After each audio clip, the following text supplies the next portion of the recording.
ठिकाणी यावं लागतात. पण मिनी स्प्रिंकलर साठी जर आपण अर्ज केला आणि त्याचा जो तुम्ही लाभ घेऊ शकत असाल तर महाडीबीटी या पोर्टलवरती आपण अर्ज करू शकता.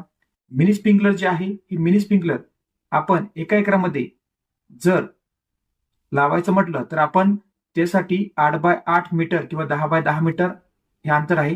8x8 मीटर साठी जर आपण अर्ज केला असेल तर त्याला 47,000 आपल्याला खर्च येतो 1 एकराला. आणि 10x10 मीटर साठी अर्ज केला असेल तर 45,000 जवळपास खर्च येतो. याला जवळपास 75% अनुदान मिळते. मिनी स्प्रिंकलर मध्ये आपल्याला ड्रीप सारखं काम करते. एकदा का तुम्ही मिनी स्प्रिंकलर सेट केलं म्हणजे एक मेन लाईन आहे आणि सब लाईन आहे, त्याच्यामध्ये आपण मिनी स्प्रिंकलर सेट करून ठेवायचा. त्याच्यानंतर ते तुम्हाला प्रत्येक वेळेस या ठिकाणून त्या ठिकाणी न्यायची आवश्यकता पडणार नाही.